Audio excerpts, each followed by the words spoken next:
Speaker. Australia is a country with a bright future for our citizens. A future made in Australia, the National Reconstruction Fund, energy transition, these are all big policies that are driving industry and opportunity that every Australian will benefit from, whether it is from secure, well-paid jobs that they will create, the services they will benefit from, or the thriving economy. The one thing that all these strategies need is a skilled workforce. And for many of these jobs, an apprenticeship, university or TAFE qualification is the entry ticket. When we came into government, we inherited workforce shortfalls across the economy.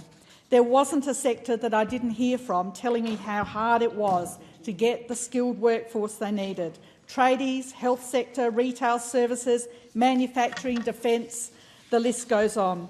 The previous government ran down TAFE and universities, cutting their funding, jacking up the cost of degrees, and making students and graduates pay their HECS or HELP debt when they could least afford it, as they were setting up their career and setting up their lives post-qualification.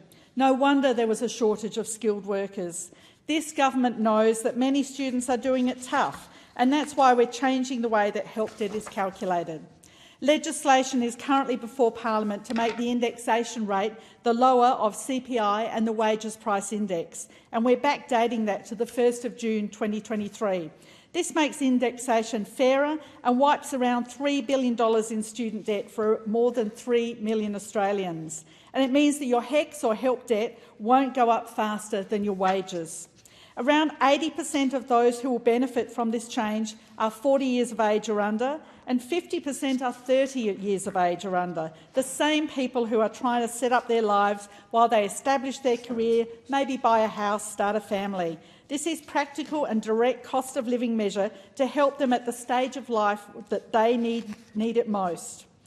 We also heard from students required to do unpaid pracs as part of their qualification. Some of them had to give up paid work to complete their pracs. Some of them had to move from where they lived to a city and pay for accommodation and expenses away from home. Some just couldn't afford to do an unpaid prac, and so they didn't finish their qualification. That's an enormous loss to them, but it's also an enormous loss to the country. And so we're introducing paid pracs to social work, nursing, midwifery and teaching so that they can afford to complete their prac and complete their qualification. These reforms provide cost of living relief for students and graduates and make higher education better and fairer. We're also massively expanded and properly funded fee-free uni-ready courses to help students set up for success. We've doubled the number of regional university study hubs and established hubs in outer suburbs for the first time. We've established a national student ombudsman to investigate student complaints. And of course our massively popular fee-free TAFE program, which has delivered over 500,000 places so far and is set to be made permanent. What next? Glad you asked. A re-elected Albanese Labor government will wipe student debt by 20%. That will wipe a further $16 billion in student debts for around 3 million Australians. Apprenticeship loans, TAFE and university loans. When I paid my HECS debt, it was calculated at around 30% of the cost of the course. It's now 40%.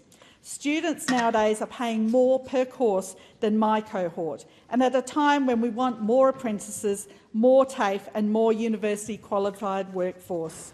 We will also raise the income threshold at which you need to start repaying your student debt. The previous LNP government lowered it so that students and graduates on relatively low wages had to start repaying. But we want students and graduates to be able to set up their careers and their lives post-qualification. And we will also change the way the repayment is calculated so that the minimum repayment is lower. Deputy Speaker, we want Australians to have good, well-paid, secure jobs, and we want Australia to have the skilled workforce that we need to become an economic powerhouse in this changing world. Helping students and graduates with their student debt is a practical way to achieve both those things and help them with the